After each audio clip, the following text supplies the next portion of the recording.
Magandang umaga po sa atin mga kalingap. At andito pa rin po tayo sa Barangay Sugod, Lopez, Quezon. Ayan. Shoutout po Kuya Bal Santos Matubang, Ate Edna Vlogs, kay Kalingap Rob. At sa lahat po ng Team Kalingap, magandang hapon. Shoutout po sa aking kasama, si Ambassador J. Morello Vlogs. Ayan. At ang mga kasamahan namin dyan sa Gumaka, si Jubal. Si Jubal ay dito sa Lopez pala. Si Kalingap Jubal. At si Billiones Mix Vlog. At siyempre ang inyong pong lingkod, Kalingap Lydia. At meron po naglapit sa atin na isang nanay.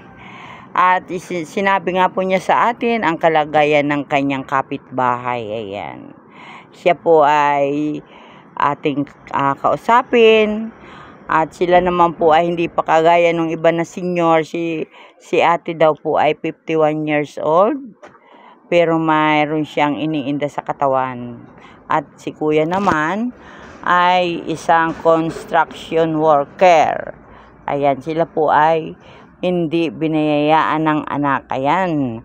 Tatay, nanay, good afternoon. Mapagpalang hapon po sa inyo. Ayan. At si tatay ay parang pagod na pagod. Tayo saan ka ba galing? Nag-construction ka? Gayaan lang yan. Bait yan tao. Pangiti-ngiti lang si kuya. Ayan.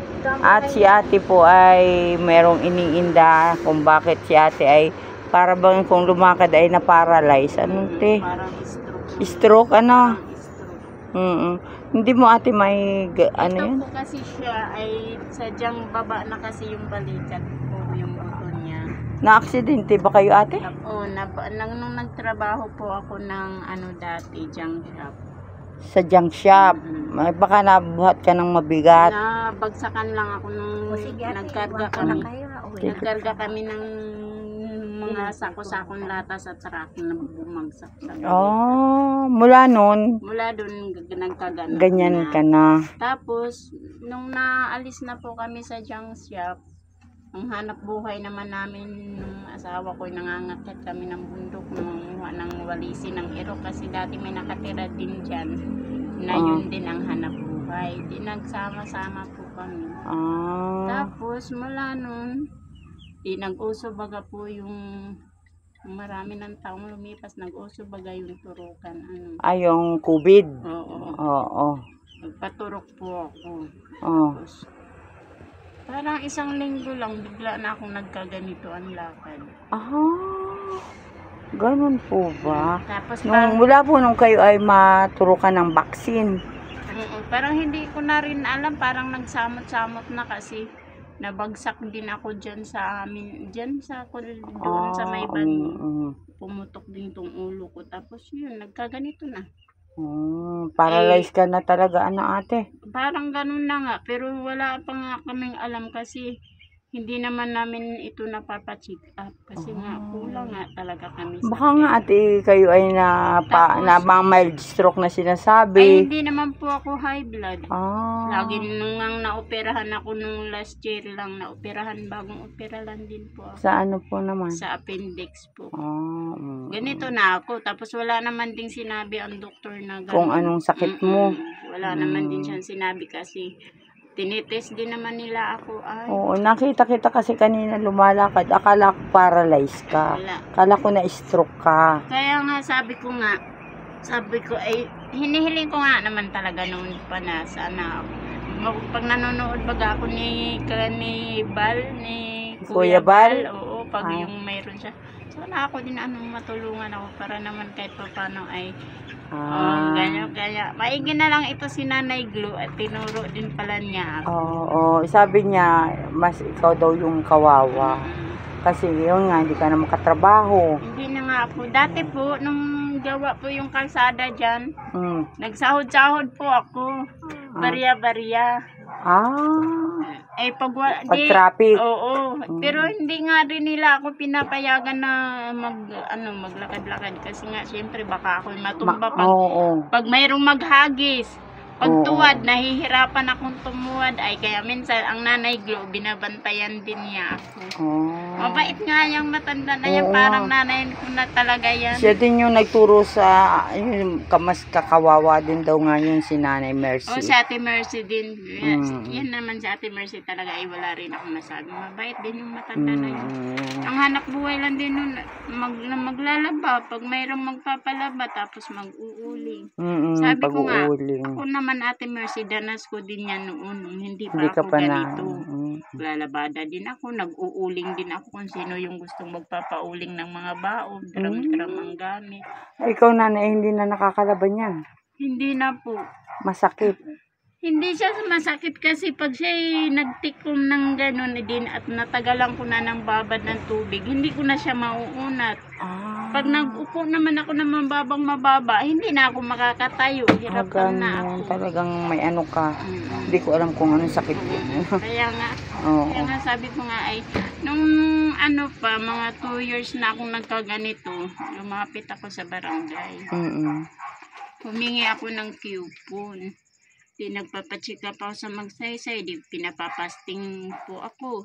Di nagpasting nga po ako. Pagdating nga na naman doon sa magsaysay, ay sinabihan na naman ako ng overpasting na naman ako. Ay pa, ipabalik-balik ko sa pamasahe. Hindi na po ako bumalik. Hindi na po talaga ako na-check up sa barangay. Kaya nga sabi ko sa kanya, kung magpapacheck up naman na lang ako to nyo, doon na lang kung may pera, sa may pera na lang para matapos na. Tama. Kasi pag sa libre nga, ay abutin ka rin naman siyam, wala naman ding mangyayari. Sabi ko nga. Kaya hindi ko alam kung anong nangyari sa akin. Yun talaga ang madaling salita. Basta nakita kita kanina nung nakita kita, yung lakad mo, ang nasa isip ko, ikaw ay na-stroke. Kahit yung yung mga nagbibigay sa akin noon sa kalsada, sabi ay, ate na paano ka na-stroke po ikaw? Sabi ay, hindi ko alam. Hindi ako makasagot kasi hindi ka na check up. Hindi naman ako na-check up. Hindi ko masabing oo, hindi ko masabing hindi. Ayan mga kalingap, si ate. Hindi niya alam kung ano ang kanyang karamdaman. Ano ate? Basta, parang bang walang lakas yung... Walang lakas. Parang pag ang isa pa dyan, ang mas matindi, pag yung gutom na baga, tapos hindi pa rin makakain, parang lalong hindi na ko na maibuhat yung pako. Kaya ganun. Baka naman Nanay, kailangan mo ng vitamin sa buto. Hindi ko rin alam kasi kahit pa siguro sabihin mag-vitamins din, ang pambili ngayon wala. Lalo na ngayon 1 week na siyang walang trabaho. Libor na nga lang na walang pa ng trabaho. Paano kayo mabubuhay pag kunwari ay may buhang dumating dyan sa lublakan. Pag walang diskargador, nagdi-diskarga siya. Pag 4 sila, tag 300 sila. Pag 3 lang sila, tag 400 sila. Ay, hindi naman lagi. Sana kung araw-araw man lang Sana kung araw-araw. Kaya tudo-tudo tipid nga lang talaga. Kayo pala ay wala namang anak, Wala namang kaming anak, wala namang problema kasi wala namang mama pahinging. Yun. Isa pa sana ang laking problema mo, lalo ngayon. Pasukan. Siguro iniisip ng Panginoon ay bibigyan ko pa ba ito ng anak, yung mga sarili na nga nila hindi pa nila makakaya. Ayan, at ito pala Nanay kayo nagluluto. Yan po ang aking luto. Ayan. At doon kayo natutulog sa butas-butas ang bubong. Ayan. Ayan mga kalingap, ito po ang buhay ni Ate Shirley po. Shirley. Ayan, hindi kita pala natanong ang pangalan. Shirley Quaresma po ako.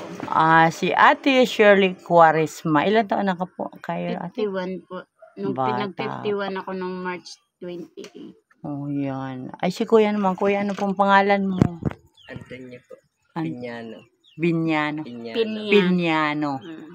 Ayan. Kayo ba ay late nag-asawa o hindi naman? Hindi naman kasi parang 30 sarado ako nung kami nag-asawa. Kung magkaka-baby sana, pwede pa. Nabuntis naman ako ng 2 beses. Nakunan ka lang. Pag na-stress ako, siyempre pag ganito nga wala, madibdibin ako ng problema. Yan. Huwag ka na mabutit may mabait kaya ang asawa. Mabait naman niya, wala yang bisyo ni, hindi na inom ni, hindi na nigarilyo, wala po siyang bisyo. Mabait. Bisyo niya kain lang talaga. Oo, nakikita naman sa katawan. Joke. Ganyan lang siya, pero wala akong problema dyan, hindi rin niya masela. Kung anong mayroon kain. Naglalaba din ate. Ay, oo, naglalaba siya. Siya ang naglalaba. Siya ang naglalaba lahat. Lahat siya naglalaba. Ayan. Wala naman kaming mautusan dito. Oo, Ayan, mapuutusan namin yung kapatid. Ayan, paano kuya yan? Si ate ay hindi na pwede. Ayan ang ginagawa. Tiis-tiis na lang. Mabait naman siya. Ayan. Ayan po mga kalingap, si ate Shirley at si Kuya Antonio po. Sila po ay walang anak. Ayan. At si ate nga po ay nagsasuffer ngayon ng sakit na hindi niya alam kung ano ang tawag. Dahil siya po ay parang na-stroke. Kung lumakad siya at saka hindi niya maano ang kanyang kamay. Walang silbi ang kamay ni ate ngayon. Kasi ano na ito. Oo, bagsak na daw po ang kanyang balikat mula nang siya ay nabagsakan ng saku-sakong ano ito, kalakal. Anong kalakal. At dati po sila ay sa junk shop nagtatrabaho. Ayan, at muli po magandang hapon po at narinig natin po ang kay ating mga hinaing sa buhay. Ayan, at atin po silang bigyan ng blessing. Na ito pong blessing na ito ay galing sa Forever Young. Ayan, magandang hapon sa inyo, mga ka-Forever Young. Sis Irene, kay Sis Yay, kay Ate Pardy B, at siyempre sa di gwapo pero may tsura, si Kalingap Super Mario. Ayan. At ganun din po sa iba nating sponsor, kay Ate Inday PB. Ayan, magandang hapon po Ate Inday PB. Kay Ma'am Inday Tis TV. Ayan, good afternoon din po ma'am. Salamat sa inyong mga tulong. At ganun din po sa isang nagpapaabot ng mga kakulangan na notebook ng ating mga estudyante. Kay Ate Landmark, maraming salamat po. At ganun din po kay Ma'am Cynthia Kilala, kay Sis MBHR. Ayan, salamat po. At nawa ay kayo ay huwag magsawa ng pagtulong sa ating mga kababayan. Ayan, si Lord na po ang bahalang magbalik sa inyo ng liglig, siksik at umaapaw na pagpapala. Ayan. At iwanan po muna natin si ate at si kuya at kunin natin ang blessing para sa kanila. Ayan. At ito nga po ang sitwasyon ng kanilang nakikitira lang din po sila. Ito po yung kanilang kusina. Ayan. At sisilipin ko rin po ang kanilang bahay. Ayan. Matangkad ako konti. At dito po sila nakatira at sila po ay nakikitira lang dito. Hanap buhay po ni tatay, construction worker. At siya po ay ngayon ay isang linggo nang walang trabaho. Ito po ang kanilang bahay, mga kalingap. At talagang sira-sira na ang bubong. Dito po sila ay nakikituloy. Ayan, madilim po sa loob.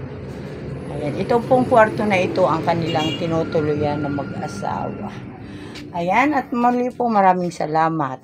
Ayan, ito pong nakikita ninyong mga buti dito, hindi kanila. Yan amin. Ayan. Ayan po si ate, oh, hirap siyang lumakad. Oh, ayan. Tingnan po natin kung paano si ate lumakad. Hirap.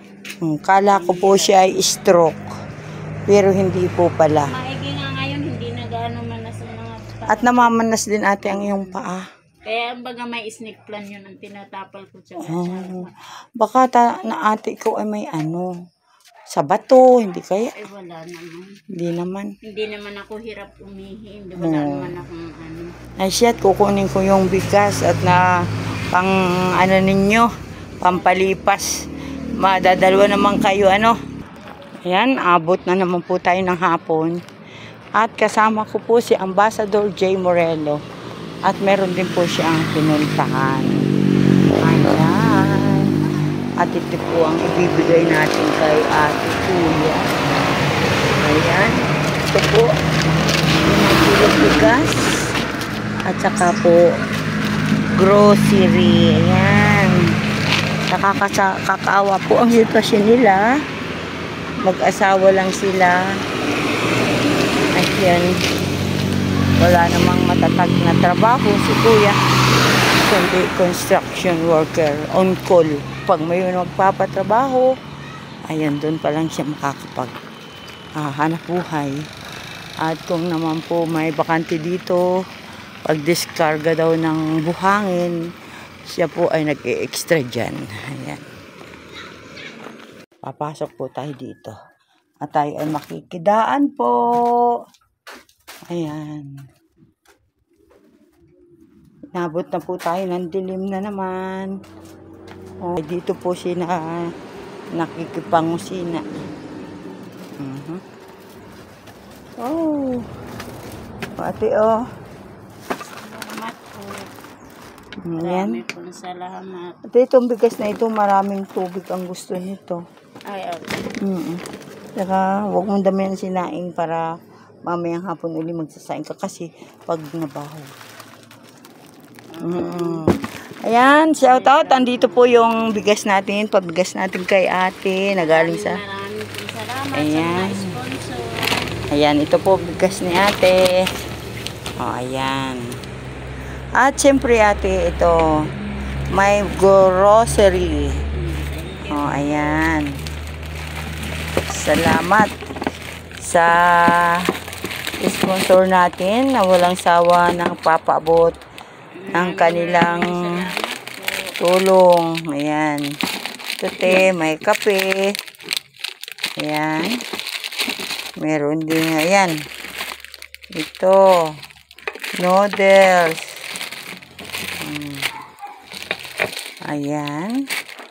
At siyempre may corn beef din si ate at saka meatloaf, sardinas. Ayan po mga kalingap. At maraming salamat po.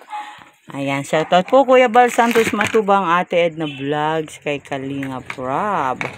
At tayo po ay nakapagpaabot na naman ng blessing or ayuda sa ating mga kababayan na talagang mahirap ang buhay. Ayan, kagaya ni ate, wala siyang ibang trabaho kasi po siya ay daig pa niya ang na-stroke. Pero hindi niya alam kung anong sakit ang dumapo sa kanya. Basta ang nararamdaman ni ate, siya ay nawawalan ng lakas. Ano na? Yan, siya po ay bata pa, 51 years old pa lang. Ilan taon na po ate yung nagsasuffer niyan? Ilan taon na? Kasi 2020 pa nakatrabaho pa po ako ng 1 year ay. 2020. 3 taon na. Apat na po. Apat na, oh. 4 na taon na rin akong nagsakripisyo. Ayan, 4 na taon na rin. Ayan. May gina po ngayon at nakakalakad-lakad ako ng walang tungkol. Dati nakatungkod ka. Nakatungkod talaga ako. Ayan. At mga kalingap, isa na naman po na ating na-scout at naabutan ng tulong. At yan, salamat po sa Ka-Forever Young. Salamat sa inyong blessing. Pagpalain nawa tayong lahat ng Panginoon sa ating mga gawain sa araw-araw. Ayan. Ating magpasalamat ka sa Forever. Marami po salamat sa Forever Young, lalo na po sa lahat ng tumutulong sa Kalingap, kay Kalingap Bal at kay Kalingap Rob. Hindi ko na alam lahat yun, pero napapanood ko naman yung kay Kalingap Bal. Kuya Bal Santos. Ayan. Supportahan po natin. Siya po ang founder ng Kalingap. Ayan. At supportahan mo rin po ate kami dito sa Gumaka. Yung kasama ko, si Ambassador J. Morelo Vlogs. Hindi kasi rin ako marunong magpindot-pindot yan. Tsaka isa pa wala din naman akong cellphone.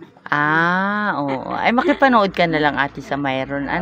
Siguro kung may makakapanood sa iyo, papakita sa iyo.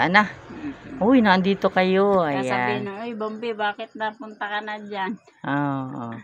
Ayan. Ito nga po, may bigas tayo at groceries. Yan. Ilang araw ninyo ating sasaing-saing 5 kilo? Minsan po mahigit 1 linggo. Mahigit 1 linggo. Oo. Ayan. Hindi naman Mahilig ito sa tubig. hindi na kasi bigas, ako te. mahilig magkinain din. Mm. Ako, Kailangan ti sa'yo ay magkakain kay saging. Baka Oo. ikaw ay mababa ang potassium. Nung inoperahan talaga ako, ang inaano talaga ng doktor sa akin ay potassium talaga. Mababa ang Oo, potassium talagang mo, hindi no? ako basta-basta na operahan dahil pinatataas pa nila yung potassium. Oh, yun. Tinurukan nila ako ng pang Kaya pataas ikaw, na. ate, ay hindi makalakad ng maayos. Pero pag may pera naman kami, nabili-bili din naman kami ng saging. Hindi din naman kami nagpapawala ng saging. Ay, Oo. pag wala nga ay yung trabaho lang naman ng asawa namin ko ang inaano ko. Siya lang ninyong inaasahan. Hindi ka naman makatulong. Ano? Oo, ang dati nakakatulong po pag yung may naggagawa ng kalsada at nakapanghingi-hingi ako. Oo, nagsasahod-sahod ka din. Sahod din ako. Minsan nga ay nahihiya ako. Ba't iniisip ko nga pa kaya na may diferensya. Oo, huwag ka ting mahihiya. Basta sa ikabubuti, ano? Saka hindi naman yun ata masama eh. At hindi naman ako nagnanakaw eh. Oo, tama yan. Hi siya, ate. Maraming salamat. At gabi na naman kami. Inaabot na naman kami ng lubog ng araw. Ayan. At salamat din po. At may mga tao na talagang bukas palad na tumutulong sa mga kababayan na kapos. Ano, te? Ayan. Salamat, te. At ikaw ay isa sa nabiyayaan ng Forever Young. Ayan. Salamat, ate. Ayan. Bye-bye, te. Ayan. Isang kamay na lang. Isang kamay. Kasi isang kamay ni ate hindi niya maibuhat. Maibuhat pag iyan. Oo nga, te. Para ka rin, yung paralyzed talaga, Oh, ayan po si ate. Yan po ang kanyang kalagayan sa ngayon. Yan. Salamat po ng marami. Bye-bye.